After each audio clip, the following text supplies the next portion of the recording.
What is going on, everybody? Welcome back to the channel. This is United vs. Everybody. I am your host, Sean, and we are back with another Man United News Roundup, the first official one of the post-Premier League 24-25 season. Feels a little weird, right? We've done a couple of them, but the Premier League season is officially done. I'm sure, like myself, many of you were just waiting for it to be done. Probably wished it was done a couple months ago. It's one to forget. I'll say that. And we'll talk a little bit about that because you guys know I didn't do a preview, didn't really do a match reaction of that Aston Villa match. Honestly, I didn't watch the match live. I watched it later on that day. I just couldn't be bothered, honestly. I was not happy. And then when I watched it later on, I was actually much more angry than I thought. So we'll come back to that, though. But we are here to talk a little Man United news. Loads to discuss today, obviously. Got just a little bit of transfer news. We do finally get that win, and then Ruben Amorim addressed the crowd following the Aston Villa match. We'll talk all of that. We got some big breaking news just before I went live as well concerning Liam Delap, so make sure you stick around for that. But please, please, please hit that like button for me. Subscribe to the channel if you are new. Give that subscribe button a good old slide tackle. Just get it right out of there. I want to grow this community. We're on the road to 3K. Let's get that done. Check the memberships to learn how you can get more involved in the channel. Go check out the code for the GoGoalShop to get $5 off when you register. GoGoalShop is legit, you guys. Go check it out. And then today is the final day. A few hours left to get 25% off in the United vs. Everybody store. It is a Memorial Day sale, 24 hours only. That kicked off live early in the morning. It will be done in a couple hours. So make sure you take advantage of that. If there's anything you've been on the fence about, 25% off is not a bad deal. So go check that out. Let's see. First and foremost, as always, I want to see who's getting involved in this chat. Kai, big up, Kai. Hope you're doing well, my friend. Good to see you. Hope everybody's enjoying their weekend. Big up, Danny. How are you doing? Big up. Yeah, Danny, that was the breaking news this right before going live. It literally was just about to go live, and it's like, oh man, we got some more breaking news. It is all kicking off. We kind of had a feeling that once this season was done and dusted, the day after, usually things happen on a Monday, right? That's just the way it works. But yes, so that we will get all over that stuff, man. We've seen it from Jake, we've seen it from Dawson, we've seen it from everyone. So, but first and foremost, though, let's get the biggie out of the way. Was there any other way we were going to kick off the show today? Because got some big news today. The first official here we go of the summer kicked off. You don't want to waste time, don't want to mince words. Let's jump right in. Fabrizio Romano letting us know that Matheus Cunha to Manchester United. Here we go. Verbal agreement in place between all parties involved. Cunha will sign a deal until June 2030. Now, I've read that the contract doesn't actually start till July 1st either. So with the option, of course, we always like to add that extra option till 2031. We will pay Wolves the $62.5 million release clause. We will do that in installments. Everything's going to get finalized. Lawyers are looking over that contract, but Cunha looks like that is pretty much a dead cert. Romano added later, too, that the full fee is set to be paid by 2027. So however the installments go, everything will be paid pretty much by a couple of years. And the first installment, according to Romano, is going to be about just under £21 million. So 20.8 was the number. So again, you didn't used to be able to pay those. There was not really an incentive for clubs to do the installments, right? But that's just the way it works. So big up United for getting that done. And we'll see how it goes. But 17 goals, 6 assists in all comps this season, 14 goals, 8 assists last season. Nothing to sneeze at. He's basically outscored everybody in our squad. It's not hard to do, but Cunha's in the top 4% right now for non-penalty goals. He's in the top 20% for shot creating actions, top 25 for progressive passes, top 20% for take-ons, and top 25% for interceptions as well. So he does put in a bit of a shift off the ball. So he does basically fit the profile of not only the position that we need strengthening in the pitch, probably with an outgoing in that area, but he also suits the profile, I think, for, as you can see, these numbers, the interceptions, the take-ons, just the physicality, the on and off the ball work, the willingness to put in the hard yards, and that's what we need. He's a definite improvement on everyone we currently have in that 10 role, like hands down. And then he also, he hasn't played as a striker since basically making the jump to the Premier League, but he did used to play as a striker as well at Atletico Madrid. So he can fill in a pinch if we need to. So Romano also claims that Cunha said yes to joining United even before the Europa League final, so he didn't even know if we had European football yet. So that shows that he does want to make the move. I do still think we need a striker. We're going to talk more about that. We just need what I said many times, if you guys remember, we need goal scorers. Now, that doesn't necessarily have to just mean we need a 30, 40 goal striker. We need people that can score goals all over the pitch. As you saw in that Aston Villa match and in many other matches, even in the Spurs against final, we had opportunities, we had our shots. We just can't finish our chances, and we need players who can do that. So hopefully Cunha can tick that box. I mean, really, that can be anybody. We just need goals. Let me see what y'all are saying here in the chat. Danny says, yes, hit that like button on the way in. I feel like I kicked the ball around with Justin today, and it was very sunny, so I'm very tired. So apologies if I seem tired, but I realized I just got a lot of sun. So we were out there for like 2 hours at like 9 a.m., but it was legit. Abel, is it Abel? Gosh. Big up. Welcome to the channel. Goalkeeper. He wants Miles Filar. He wants Daniel Munoz. Is that the Crystal Palace guy? Oh, Estupinian. All right. I like Estupinian. Right winger, Achraf Hakimi, Victor Gyökeres. Yeah. It's going to be a hard sell to get Achraf Hakimi to leave PSG Champions League finalist and Gyökeres too. Gyökeres might be a pipe dream at this point because no Champions League football, no European football at all hurts us in many ways. Danny says, if we get Mbeumo, I will be impressed. If we get Mbeumo, we'll be moving mad, right? That's insane.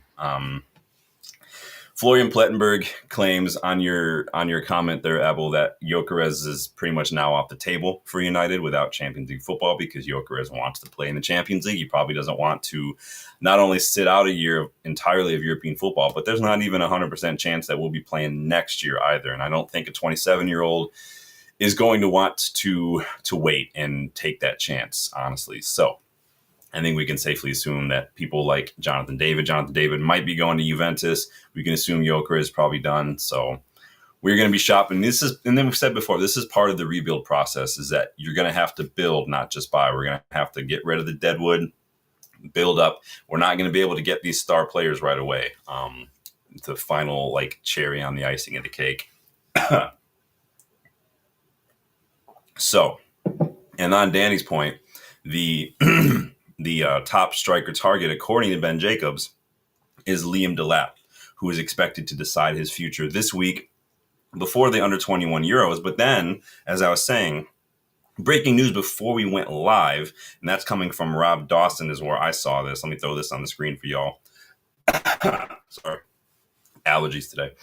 Manchester United have agreed personal terms with Liam Delap's agents and has informed Ipswich of their intention to pay the £30 million release clause. Remember, he had that release clause. It was like 45 million, but then Ipswich got relegated, and then it became knowledge that he has a relegation release clause dropped to 30 million, which really is a snip for like a young kind of developmental. He is developmental. He's having a decent season. It's not like a stellar season. Let's not get it twisted. But for Ipswich, for a young, player in his first season in the Premier League, it's not bad. It's basically similar to what Rasmus Højlund had in his first season last year. So the question is, who do you think has the higher ceiling, Liam Delap or Rasmus Højlund? Try not to let your recency bias sway you in this, because it's easy to look at this season and say Rasmus Højlund is garbage. Apple says left wing crosser, right wing crosser, best header striker, best goalkeeper, best center defender. You just want the best. I mean, Ineos are all about that best in class. So we'll see what they can do. So far, so good, right? I mean, Matheus Cunha. I mean, obviously Wolves aren't doing great. I mean, let's go get João Gomez if we're just going to start cherry picking Wolves. If Wolves are about to have a fire sale, I read Nori might be going to City. Like, throw another 40, 45 million at João Gomez, see if we can get that deal over the line too. Why not just get it done? But yeah, Rob Dawson claiming that United have agreed personal terms with Liam Delap, and that looks like it might be all done and dusted. That could be finalized sometime this week, right before the under-21 Euros, which is where Delap will be going. So interesting. It's also been claimed by Chris Wheeler. Remember that guy, the guy who was like, Kobe Manu wants $200K a week to stay United. Remember that? He claims that Chelsea were ahead of us in the queue for Delap. But I've seen that also that Spurs, Forest were interested as well. But so we might know in the next couple of days who wins that race if we're just going to go ahead and throw in the release clause and get it done. Are you guys happy with that? Do you guys think that we could do better? The question is not should we look at better strikers. The question is not are there better strikers out there. The question is right now, context of where we are, what's going on financially, what's going on. No Champions League, no Europa League, no nothing. What else? I threw out in that video I did the other day that apparently a lot of people have been watching. Overnight, it was a lot of people watched that video, but I threw out a couple striker options. Somebody a while back threw out like Gonçalo Ramos at PSG's, not really been featured a whole lot. Ousmane Dembele's basically been carrying that team. Could we get Gonçalo Ramos for a snip? Do you guys think he's better? A lot of options out there. They wouldn't break the bank. They probably would want to make the jump because either they're not playing or they're not playing European football. United still are a massive club. There are options. I hope that Ineos are, running over the gamut of European football, of South American football. I hope we're looking everywhere with a fine-tooth comb to uncover some hidden gems, to find some deals, and maybe even surprise a few people with even some bigger names. But it would be excellent. Danny says we should grab Aït-Nouri. I think an experienced wingback is crucial. I think on that left-hand side for sure. Now, Dalot, Mazraoui, they can fill in there in a pinch if they need to. Dorgu he looks like he's definitely got the physicality. And the other day, and I'll talk about this later, he looked better in some key areas that he's maybe struggled with, but he's still just 20.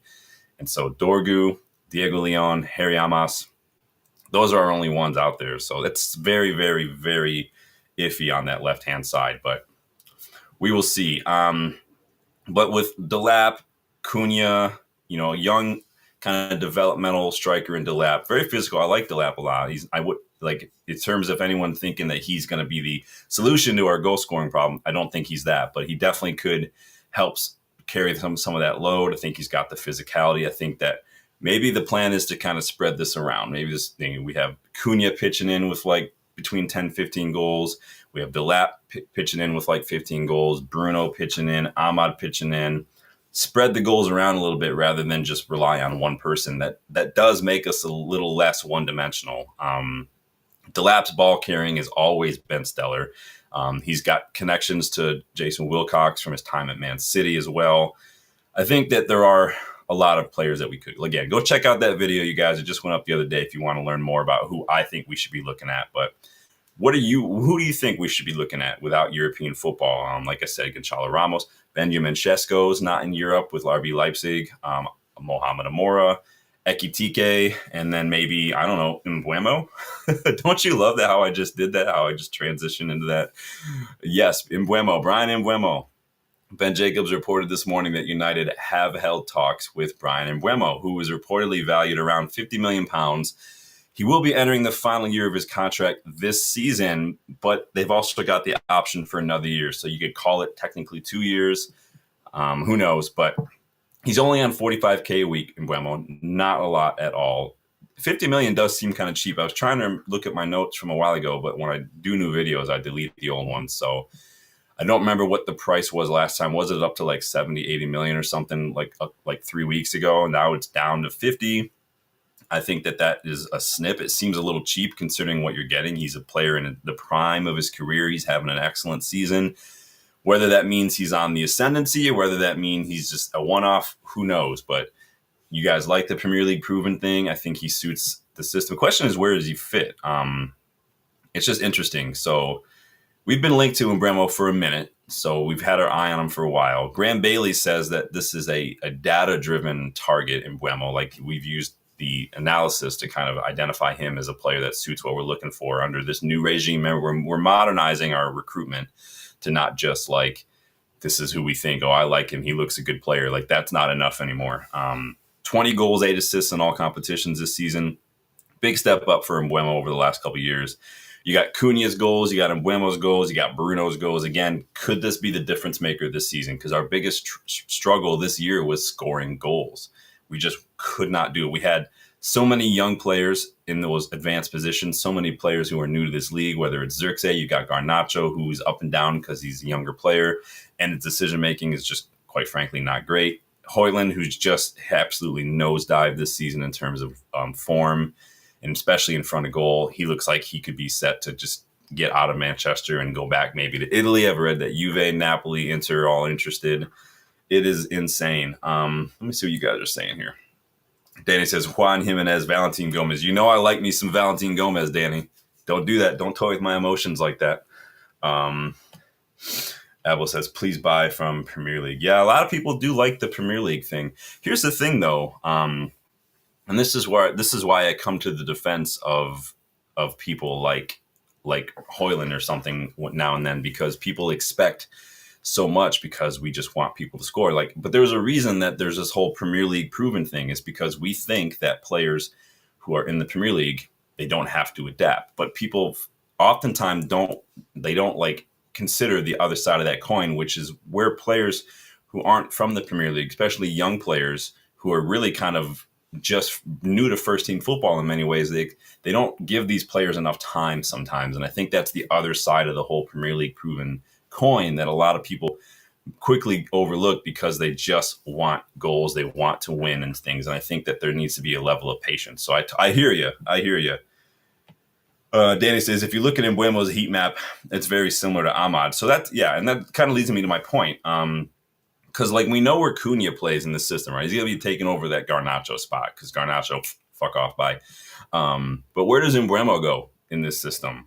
Where does he play in this system? So the right-sided 10, like where Ahmad has been playing, does he maybe you move Ahmad to the 10 and then you put Mbeumo on that right wing? I think I like that option a lot, to be honest with you. I think it's a matter of who is the better player, and you have whoever the better players between Ahmad and Mbeumo, you play them in their better position, and you kind of make the other player adjust. Or is it the other way where you say, hey, you're good enough, I think you can accommodate this other position? Amorim seems to like Ahmad in the 10.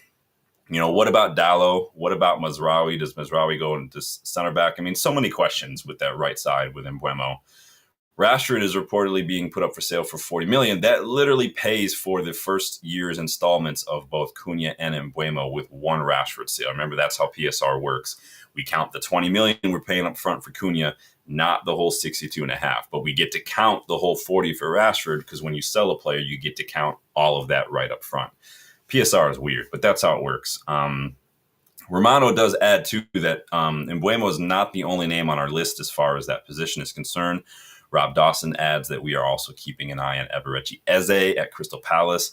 Now, if Palace hadn't won the FA Cup, I would say, okay, Eze, I could see that him leaving Palace, and we saw last year he wanted to leave, but now that they are in the Europa League, who knows what's going to happen there. But you guys like Eze? I mean, Eze is good.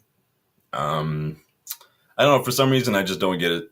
I think it would have been between Eze and Cunha personally, but then Romano also has to throw a little spanner in the works and say, even Mbeumo might depend on us selling players, according to Romano. So again, there's that dreaded whole sell to buy situation. Rob, big up. Evening all United fans, big up, Rob. Good to see you. Hope you're doing well on a Monday. I keep forgetting it's Monday because it's Memorial Day here, so there's no work or anything. So everybody's just out, hanging out, barbecuing. Justin had the day off. That's why we went to kick a ball around. So Danny says Cunha and Xerxes could fill in the 9 too. Good breaking down a low block. Yeah, again, these players that we're looking at, your Mbuemos, you got Xerxes, like you said, these Cunhas even, they're versatile players. They can play in a couple different positions. Like Bruno can play as a 10, can play in one of them 6s. Even Mount can drop deep if needed. Kobe Mainu can play as a 10 if you need him to. And I think that being able to do that is a good little characteristic to have as a player. I think that versatility does appeal because it kind of starts dancing into total football territory where like the Dutch, like everybody has to be able to do the job of everyone around them. It's offense, defense at the same time kind of thing. And I think that that's a key aspect. Rob says Mbeumo and Cunha as the 10. So Mbeumo and Cunha as the 10. So you think Mbeumo is going to be in that 10 role, huh? Let me look at it. So Danny mentioned his heat map. Let me look at Mbeumo on, let me do it on this computer so I can show it to you guys if I want to. Maybe not. I'm going to look up at SofaScore and see what we got here because that's one of the sites. FBref, SofaScore, Capology. These are all good sites. So let me look at his. So SofaScore's got him as a striker and as a right winger. And yeah, like Danny says, I mean, he's basically making that right side of the pitch, especially in the opposition half. It's literally like that whole right side of the pitch is just a red blob. A lot of touches in and around the box as well. Let me see what position he plays in the starting 11 because I didn't watch Wolves match. So he is so Brentford are rocking a 4-2-3-1, and Mbeumo is basically in that right side. So Damsgaard's in there, Sade's in there. Interesting. Yeah, I think, and we saw like Ahmad started off the other day as the 10, and then, or yesterday as a 10, and then he kind of moved to that right wing back role a little later on. So again, being able to fluctuate, and it's when you get into these overloads, when you get into these underlaps as well, these players are going to have a little bit of freedom to move around depending on what's needed. I like to see a lot more movement in that final phase of attack. Abel's going all over. Well, be sure to come back. We will be doing a keep sell video hopefully next Tuesday, I want to say. This week's going to be a little bit busy. I got class and stuff on Thursdays and whatnot, and then I'm trying to get some guests. So next Tuesday we will be doing a keep sell video. So keep those in mind, Abel. But it looks like you're just getting rid of everybody. so you just want to start completely fresh. You just want to just delete everything and start new. What? No, I like it, man. I mean, I'm sure you're not alone. A lot of people like to see a huge clear out this summer. Danny says, Mbeumo right 10, but he could fill in at right wing back too. Interesting. I like Ahmad better in the right wing back. I think he's better when he's got a little bit more room to work with, when he's got just a little more space. Because I think that it's when he's got a little more space to kind of get a full head of steam, I think that's better from him getting from wide areas into the box. But when he gets it in a tight area, there's not enough room to turn and stuff. I think that you don't see the best out of Ahmad, in my opinion, personally. But we'll see what happens. Rob says, yeah, Mbeumo has that energy and drive to do the right wing back. Not sure on his defending. Let me go check his FB ref numbers, shall we? Let me see what his defensive stats look like in terms of interceptions and whatnot. Oops. So he's right in average for tackles in Mbeumo. He's in the 50th percentile. He averages about 1.3 tackles per 90. Interceptions, blocks. I mean, blocks are just how you're defending in the back. Interceptions, he's in the 37th percentile. I mean, I don't ask my wingers to make a lot of interceptions. It would be useful, but it is what it is. He does make a lot of clearances. He's in the top 5% for clearances, and he is a physical monster. He's in the top 20% for aerials won when it comes to attacking midfielders and wingers. In terms of comparing to like forwards, yeah, it's a different number, but he doesn't really play that. So interesting. He definitely could improve. I mean, everybody could, but depends on what he's asked to do, right? Daddy says, I would give Xerxes one more year. The rest, I agree. Yeah, and that's why I think maybe of the two between Højlund and Xerxes, like Højlund's been here 2 years. We know that Barada's got like that 2-year axe that he swings, when you're not doing well. So don't be surprised to see some players just get shown the door. Danny says, prefer Mbeumo to Eze. Yeah, I think Mbeumo just, I don't know, something about Mbeumo I just like a little bit more. Rob says, we have enough number 10s. If Mbeumo comes in, which we have 10s, but one of them is going to be leaving. Probably Garnacho. He'll probably be leaving, let's be honest. Bruno, I maybe could see him playing more in a deeper role to get room to find some of these attacking players. We've got Cunha coming in now. Don't really know what Mount's probably going to be in 10. But again, everyone's going to get minutes. We're going to have domestic cups and everything. So, and again, it's good to have depth. I mean, we've seen how many years now. It's like we've had some good names in the starting 11, but when somebody goes down injured, we don't have enough people to come in and do anything. And it's just been annoying. Abel says Gibbs White 34 wasn't he a City player? Don't City have like a sell on or something with Gibbs White? I read that they were linked to him as well. Who aren't City linked with? So Tijani Reinders they might be getting. I read City are linked with 8 Nori today. So on top of buying 4 players, spending $200 million in January, now they're going to get another left back and another midfielder because they don't have enough midfielders apparently. When are they going to get punished? Like I'm getting annoyed with this. Milas Filar or Vanya Milinkovic-Savic. Interesting. Yeah, I mean that's coming up. Stay tuned. Yeah, but good shouts. Definitely looking good in the goalkeeper front. We got a lot of names. I've given you guys a couple names. Let's jump onto that anyway, because it's like you've looked at my notes here, Abel. Or is it Abel? Danny says good defensive numbers, good heading clearances. Yeah, his aerial numbers are really, really good. Rob says news is that the squad is going to be cut to 25 at most, 14 out on loan, so them guys could all be gone. Yeah, we do have a bloated squad. I mean, like I was saying the other day, we still have Louis van Gaal signings in the squad. We've got Luke Shaw starting matches still. He's been here 10 years. We've got Mourinho signings and Lindelof getting starts, Dalot getting starts. I'm not saying they're just like shit players, but this club has had these same players for that long. Anybody who's been at a club that long really should be like your Sergio Ramos guys. Like they're guys that are just there. They are institutions, your Scholesies, your gigs, not guys like Victor Lindelof, no offense.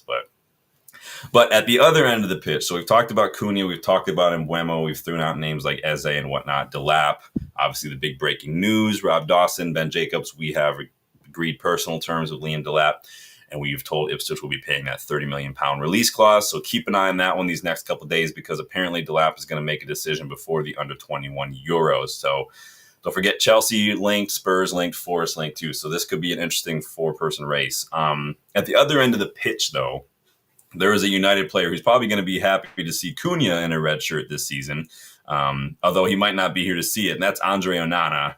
Onana did not make the squad against Aston Villa. He got a new agent. Lots of reports that maybe he could be going to the Saudi League. Fabrizio Romano added today that we are interested in several goalkeepers because there is a chance Andre Onana could leave. Please, please, please, for the love of God, get out of my club. He's so bad. I'm just saying, Joan Garcia is right there, and he's £20 million release clause. Like that to me is one of the biggest no-brainers. I mean, I don't know how I feel about Emi Martinez anymore after that Villa match. We're going to talk about that though in a little while. But apparently there is reported interest from the Saudi League in Onana from that Neom SC club, that club that's recently got an influx of cash. But Romano also reminded us of our reported interest in, like Abel says, Vanya Milinkovic-Savic, who used to be technically a United player a long time ago, never actually trained, because he couldn't get his work permit figured out, so never actually played a minute or even trained a minute with us. But that was like 10 years ago. James Ducker has reiterated our reported ongoing interest in Royal Antwerp keeper Senne Lammens. And then a new name popped up today, and that was Mads Hermansen, who plays for Leicester's goalkeeper that they picked up. So last time I heard anybody talking about Hermansen, he actually was having a decent season. His numbers aren't great. I'd still take Joan Garcia. I like Joan Garcia a lot. Lammens, though, does have an excellent save percentage. His save percentage is over 81%, which is in the top 4 for keepers. So very, very good from Lammens and Antwerp. I wouldn't mind uncovering a hidden gem from like the Belgian league, Arden Yashari. But Lammens is pretty good. He's in the top 1% too, Lammens, for crosses stop. So you guys know I like a keeper who can command that box. Lammens is quickly jumping up my list. He might be number 2 right now behind Joan Garcia personally, but that is just me. Let me see what y'all are saying out here.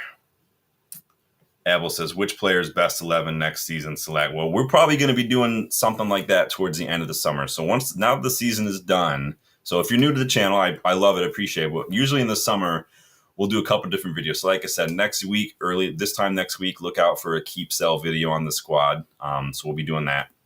I will not be doing an award show this summer. So I'm sorry if you guys were looking forward to that. I know we did that last summer. I just can't bring myself to do an award show for the squad this season. That like no one deserves anything, let alone even just something as menial as me doing a video. It would be too hard for me to sit there and try to give awards after this season. So I've decided not to do the award. If you guys really want it, we can do it. It's written up, ready to go. What is there to award? How many good moments, good matches have we had this season that is worthy of an award? Like that just is what it is. Maybe I'll just have a barbecue, or I'll just write the words barbecue. It's 3 letters. I can do that. That'll be enough. But then we're also going to do a player rating and manager rating show as well.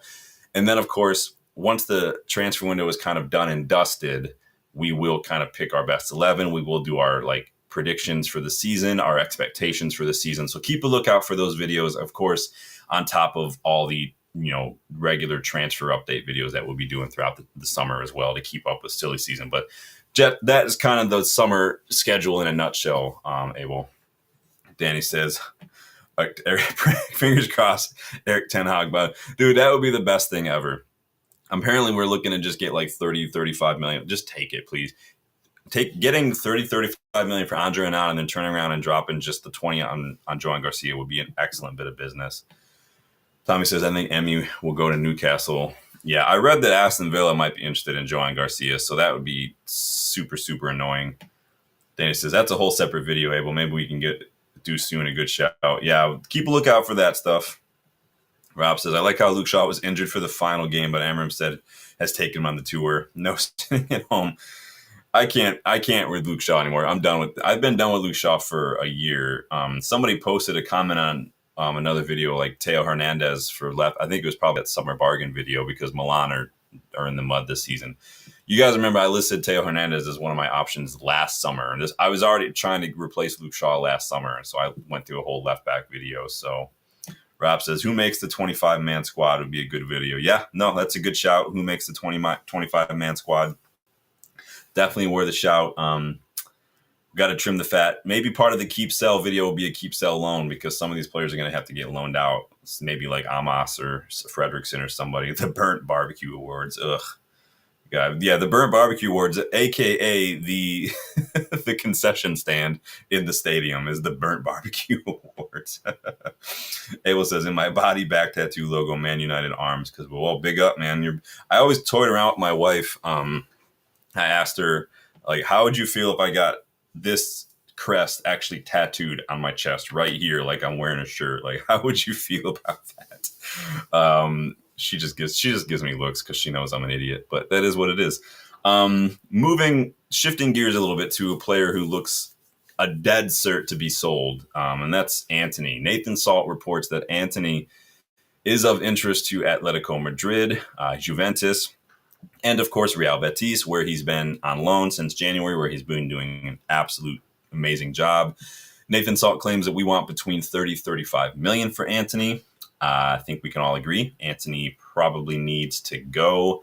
He just can't hang in the Premier League. It is what it is. So 30. I mean, if we can get 25 million for Antony, that's a win in my book. But after the season he's had, you kind of wouldn't blame anyone for pushing the envelope a little bit and trying to ask for a little more. But I don't know. Is there anybody out there who wants to keep Antony? You guys let me know. Let me see what you guys are saying on this Mbeumo thing now that I think about it. So I put out there, where would Mbeumo play in Amorim's system? Right 10, right wing back, or striker. So 70% of you say he probably play in that right 10 role. All right. Right wing back, some of you said. Striker, some of you said. Interesting. I'm going to end that poll now. But big up. Thank you guys for getting involved in that. Let's see. So Antony, who wants him to stay? Who wants him to go? Rob says, if I had that tattoo, the wife wouldn't notice for a couple years. Uh-oh. Getting too personal out of here. That'd be funny. If I had that tattoo, the next time I went to Manchester, I just wouldn't wear a shirt to the match. I would just let it fly and just paint my body like a shirt and just leave the tattoo open. But in all, we need to move some players on. Obviously, I think that not only are some players it's just time, right? But some players, they're just not here anymore, like Garnacho, Rashford, Sancho. These guys need to go. But some of these players, they're just not good enough, and we just need to get them out of here. The Antonys, we're getting, like, Lindelof's gone, Eriksen's gone, Evans is gone, free agents. That clears up a lot of wages, which is awesome. There are a ton of them out there. We need to get rid of Shaw, in my opinion. Dalot, I probably would sell if we had the chance, just because I don't think he really suits the system, and I haven't seen him improve. He has these like little moments here and there, Dalot, where like a good little like step over or something, but more often than not, his final ball is just not great. He'll get one every now and then, but even a blind squirrel gets a nut, and so it just can't be bothered with Dalot anymore. Rob's funny. Agile Beast, big up, man. Antony to Leverkusen. Don't put it past Eric Ten Hag. The question is, do we just go ahead and charge them 85 million just to get back at Ten Hag for? I mean, it's not Ten Hag's fault, but at the same time, he had to make a choice. So obviously Ten Hag wanted Antony early on that summer. The price was like 35 million. United, basically, that it was whoever was in charge, like recruitment wise, it was their fault for waiting 2 months. We waited till August. Ajax more than doubled the price. Now, at that point, you go back to Ten Hag and you're like, Eric, yep, my bad. We remember that Brazilian kid you wanted. Well, we kind of forgot about him. So Ajax want 85, 90 million now. Do you still want him? Because we can't afford Antony and then other players. or you don't get Antony anymore. And Eric's like, what the heck? What do I do? So it was not a great summer. I mean, that was the same summer Casemiro didn't come till like mid-August, missed like the first month of the season because no preseason. So the people who've been running this club are absolute jokes, man. Abel's getting rid of the management all out. Please, we killed my legend club, man. Abel's just having a fire sale, man. He wants to just burn it down, burn it to the ground, kill it with fire, and start afresh.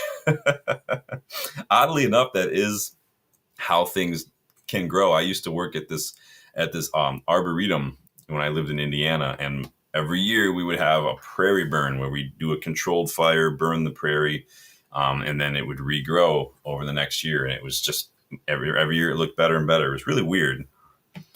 Rob says, Eric in the Leverkusen interview, I can get a pile of Man United players for a cut price. Yeah, you can. We're having a garage sale, basically. We're just going to put up some cardboard signs, slap some stickers on some idiots, and just sit them out in front of Old Trafford and basically just have a yard sale. We call it a garage sale, a yard sale. I don't know what you guys call it, boot sale. Get it done. But so we need to get creative. We need to move players on. But I think that we have to do that because we might be in another situation where we have to sell to buy. So Amorim even said, of course, we have a plan that we've been working on for a while. We have rules to follow, the fair play rules. So we are limited. We have a preseason to work with the players. Without a World Cup this year, we need to be really strong in every aspect in recruitment and to improve the players we have. So he's kind of reminding us, I don't know if this is kind of just setting the stage here. Hey, we're still limited or what, or this. I mean, obviously Amorim is not like fluent in all the comings and goings and the financial. He's been told this kind of stuff.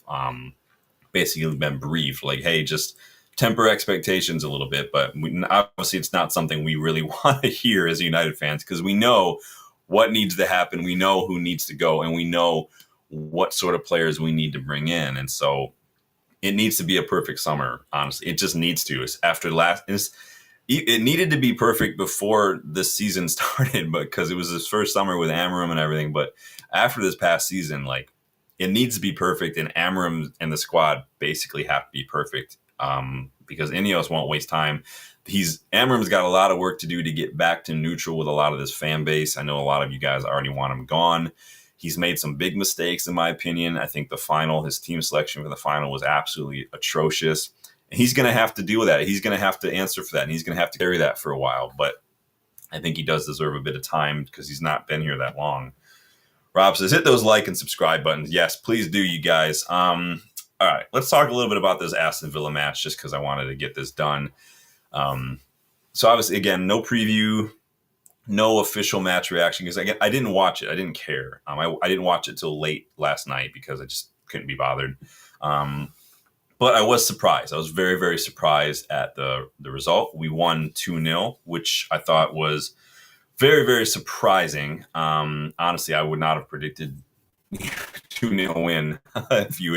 If I had done a match preview, I probably would have predicted like a 2-1 loss, honestly. But a 2-0 win over quite honestly, a good Villa side. I mean, last night aside, a good Villa side.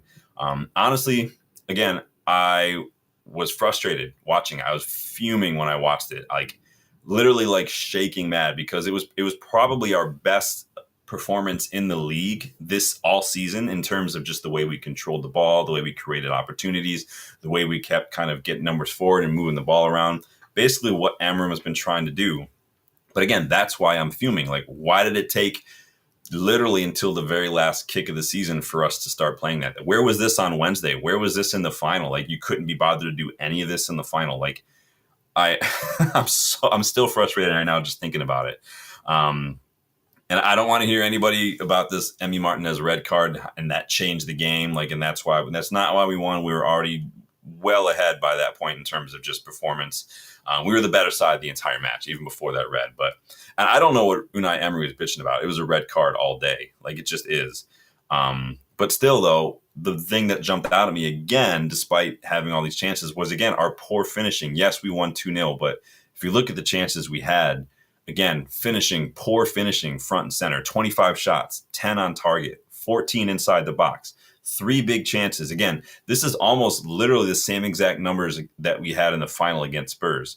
25 shots, 10 on target, 14 from inside the box, 3 big chances, 2.95 XG, 534 passes to their 217, 15 tackles to their 5. We owned Aston Villa in that game yesterday. But again, we couldn't really finish our dinner.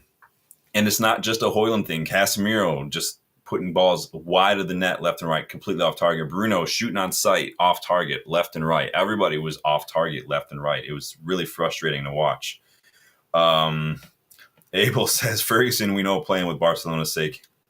The hand that means we love the club. And I'm like that to play when Man United playing. Yeah. Rob says, it was an eventful game. Emi Martinez has shown he wants to come to United. He's doing this, the Lord's work he's doing out here. I don't know what he was thinking doing that. There were a couple chances that Højlund had on that. And this is what I've been saying. That's how we should have been playing Højlund this entire season. Look for those runs, look for him to play off the shoulders and put the ball into that space, and he'll get to it. He had a couple of really, really good chances, and he did well to get Emi Martinez sent off and put us in a situation like that. But unfortunately for Højlund, I do think it's too little too late in that regard. Danny says, don't have the mentality, a bunch of bluffers. See, Danny, I know you're Irish, and so when I hear you say a bunch of bluffers, I think I hear Roy Keane in my mind when I hear you say that. The Leopard don't change his spot. You get the ball into half-torn, and you do his job. That's all I think of. I don't know why. I got to hear you talk one of these days. It might, I don't know, it might ruin the fantasy for me. I don't know. But yeah, they are a bunch of bluffers. A lot of them have been stealing a living for a while. A lot of these guys, I mean, the fact that they can show up and play the way they did yesterday, and then you look back at the entire catalog of performances we've had in the league this season, and that's why I'm fuming. I just freaking annoyed, man. Rob says, a lot of chances, but lacking that cutting edge that needs to change. Hopefully it will change. If we get Cunha, if we get Mbeumo, if we get Delap and he continues to maybe rise, who knows what could happen with Delap. It could just be a little bit of a bright season, but who knows? It could be difference makers. Rob says that Aston Villa freeze. The game had huge implications for them. I have no idea what happened there. They were usually very, very good. I mean, they were fighting for Champions League spot, but we were just better until with that final ball in the shot. The shot was absolute garbage. Sorry. I can't hear the word bluffers and not hear Roy Keane. David says, yeah, here in the U.S. over 15 years, but my accent there. That's awesome, man. That's awesome. But yeah, Rob, like on your point though, we were better. Like Dorgu, I thought looked much better. His crossing looked better. Even he was putting the ball, and if you notice, he was putting the ball into space. Dorgu more than he was just trying to he would get it and then he would turn and he would try to pick out a teammate with like a pass when you're crossing. And Gary Neville said this on the overlap last week. When Gary Neville said when he learned to just put the ball into a good space instead of trying to pick out his teammates, he said it was night and day. It made the difference. And that's what I've been saying about Dorgu for a few weeks. Just put it into space and your teammates will take care of it. Don't try to make it so perfect. Put it into a good area and there's a reason it's called a good area. Heaven looked like he didn't miss a step. He looked very, very good. I thought he had an excellent chance. Now there was that run that ended up being offside, but he did well to recover and win that ball back, even though it was offside. So I thought Heaven has looked probably the bargain of the season, to be honest. Like how much we pay for that kid? Like $1 million. And he is that kid is going to be worth like 100 times that, man. The kid looks so good, man. I really like it. I think he's going to be, there's a reason I don't think we've been linked to a whole lot of center backs is because I think between like Mizraoui, Yoro, De Ligt, Maguire, Heaven, even Fredrickson, I think that these are the center backs that we're probably going to see. And then when Leach comes back, I do still think I would prefer to see like an experienced left-sided center back, but it is what it is. Maguire did really well to lock up Ollie Watkins, I thought. Casemiro and Bruno were solid, aside from just they could not hit the broadside of a barn. If you gave them a GPS and nothing but time in the world, they still wouldn't have hit the target yesterday. Mount, I thought, was getting very involved. He looked really good. He had a couple of good chances. Ahmad, of course, grabbed himself an excellent goal, made an excellent run to get on the back stick that Bruno picked out with a perfectly ping pass.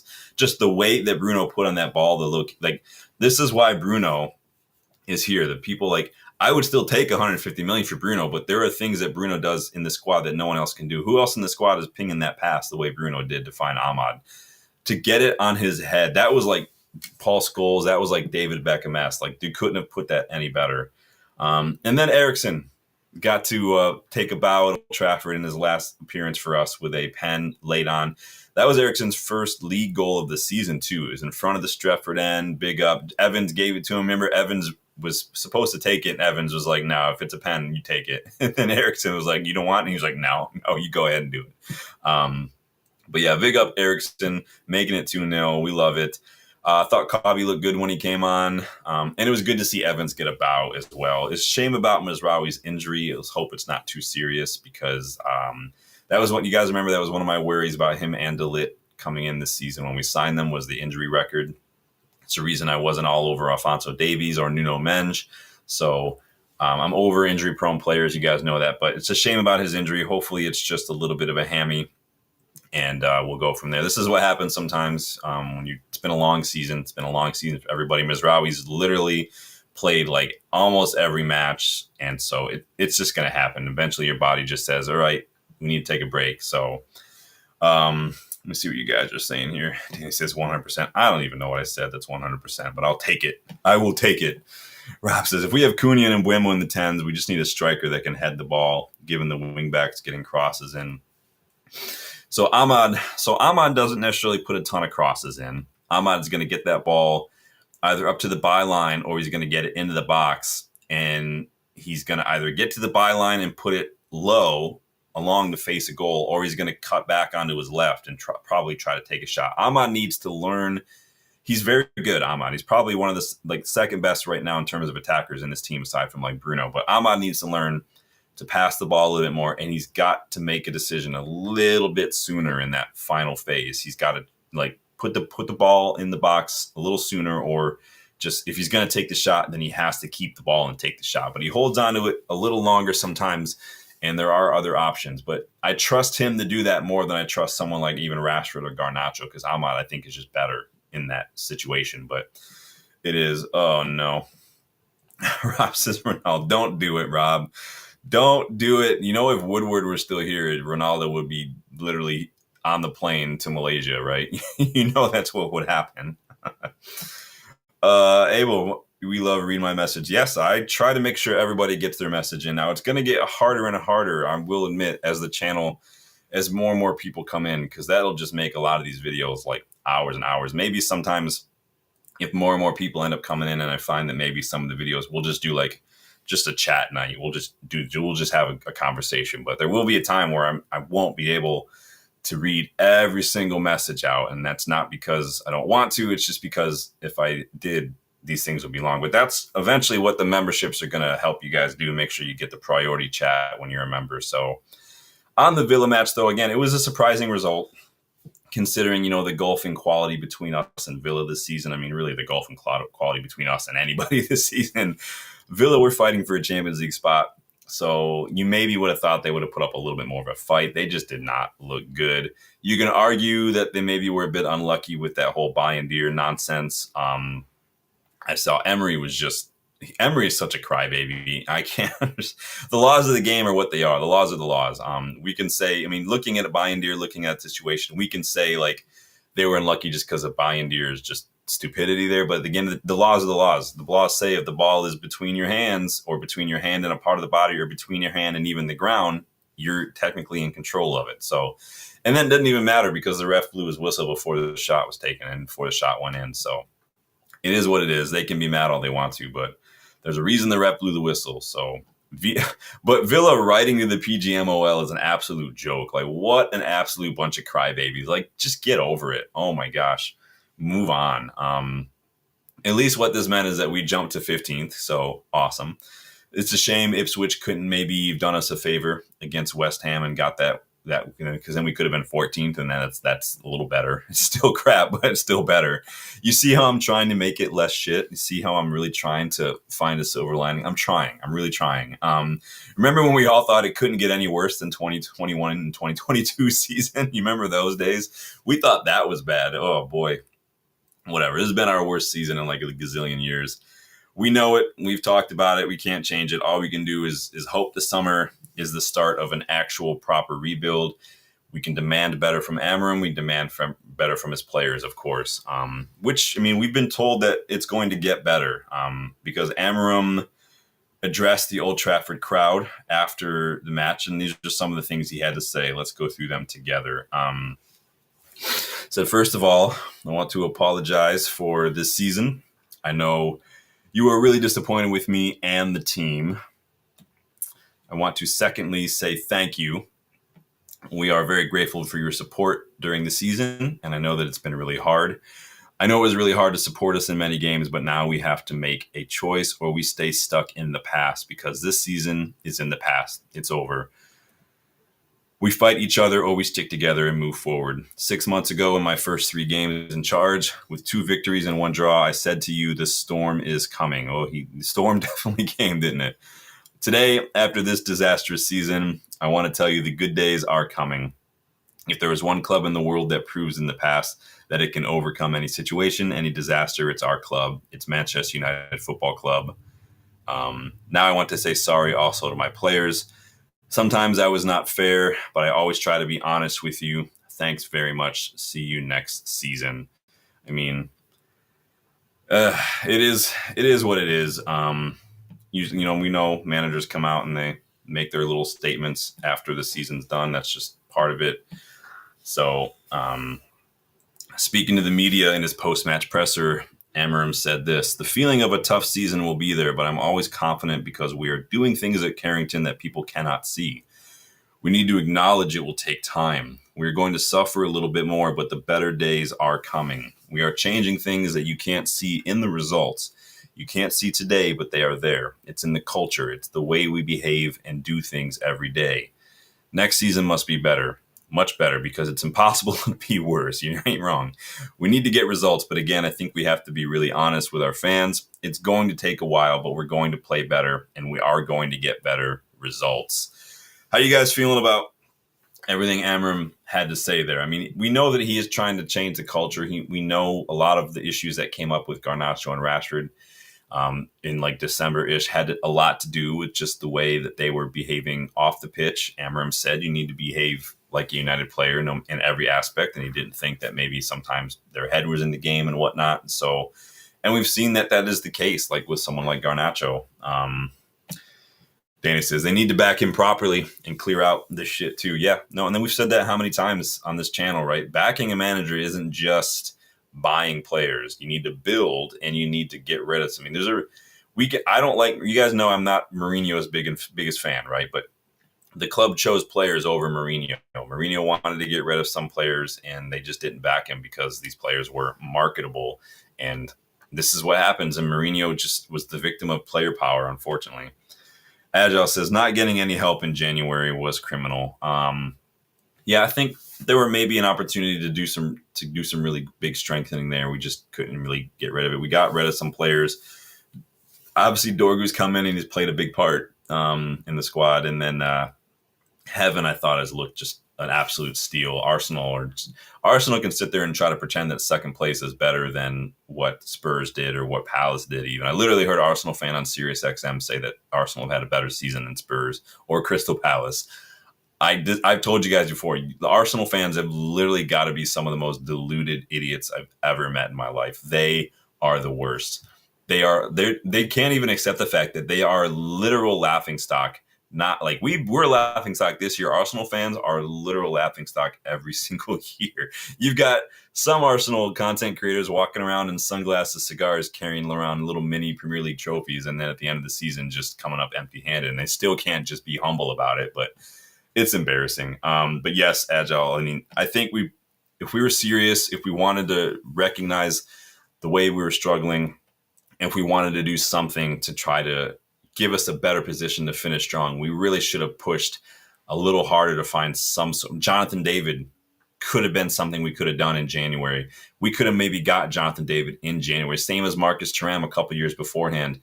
Because at that point, no one knew what was going to happen. No one knew what the table was going to do. He was going to be leaving for free. We could have maybe got that done for a little bit in January. And who knows where we could be? Who knows? But it is what it is now. But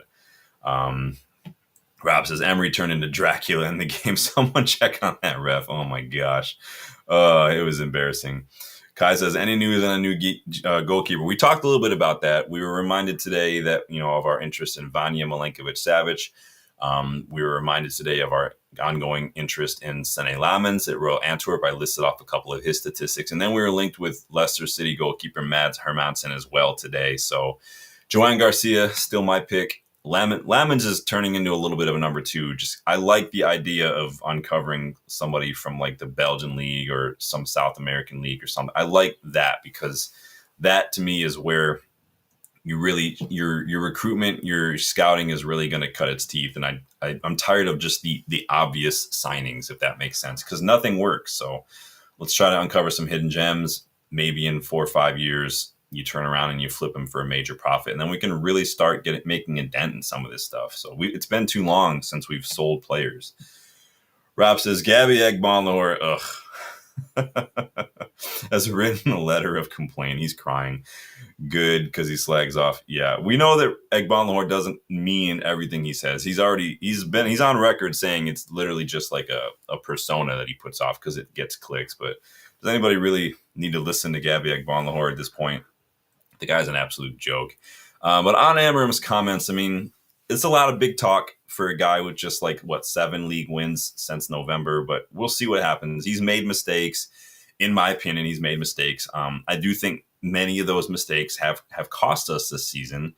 But I do think he deserves time. He needs time. The guy's literally not had a preseason. He's not had a proper window. He's not had a proper clear out. He started the season with very little time to train. And we already knew the poor quality in this squad when he arrived. We were already 14th. We finished 8th last season when he arrived. That doesn't usually mean things are going well. Give him time. Give him the tools he needs, and let's see if he's the right man for the job.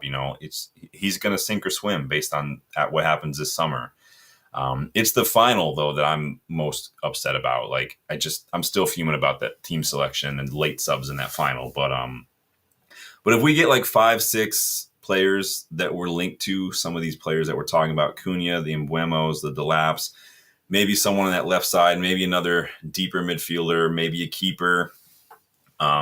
We'll see. I think that we could see. I mean, Liverpool, like I said, you guys remember what happened that first season Klopp was there. They got to the Europa League final. They lost the Europa League final. Sound familiar? They had a clear out. They got rid of 6, 7 players. They brought in guys like Wijnaldum and stuff.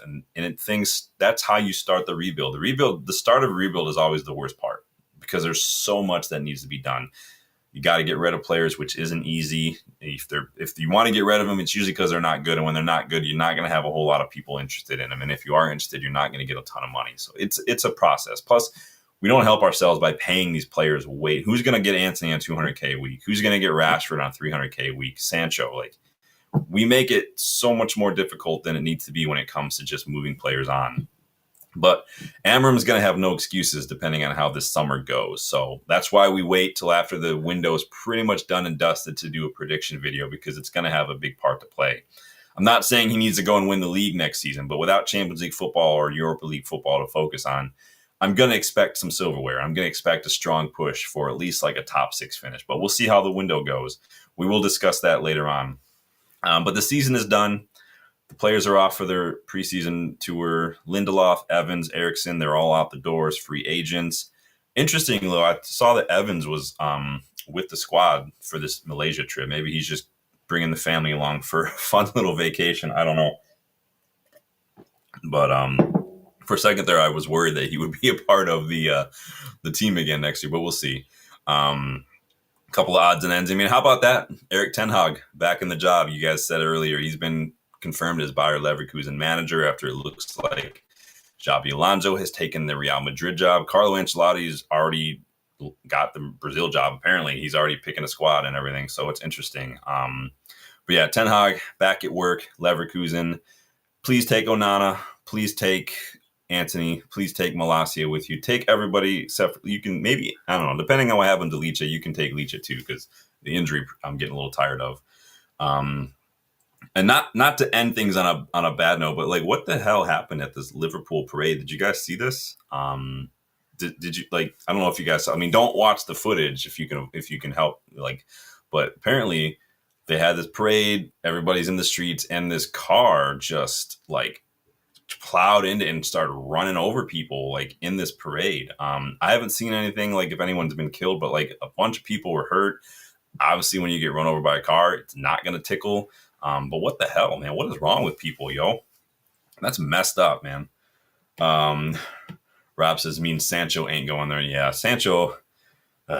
Sancho. This guy needs to just get out of he needs to get out of England, basically. Sancho needs to go to like Italy or Spain or back to Germany and honestly, Sancho should go. I mean, I don't know what's happening with Leroy Sané, but maybe Sancho could do better at Bayern or something.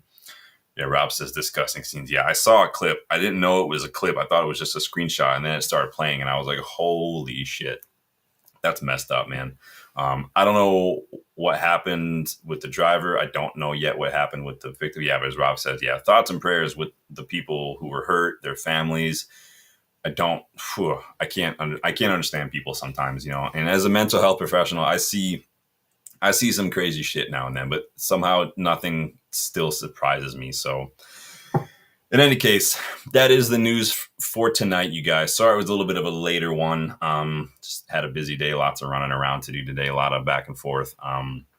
But glad to get to stop by and at least touch base with everyone. We'll see what's going on tomorrow. Hopefully I can wake up to some fun news and I might see you guys tomorrow. So until then, please hit that like button for me. Please subscribe to the channel if you are new. We are on that road to 3K. Check the memberships to learn how you can get more involved. Look out for the next season of What If, going to be dropping soon. And then, yes, a couple hours left to go get 25% off everything in the UVE store. You got hoodies, you got t-shirts, you got women's items, you got all of it on there. Tons of fun designs designed by yours truly. Go check it out, 25% off. Thank you guys for stopping by. Good to see some new faces. Good to get some new perspectives and everything. Let me know in the comments what you thought if you weren't able to catch the live. And guys, enjoy the rest of your Monday, and I will see you guys on the next one. Later.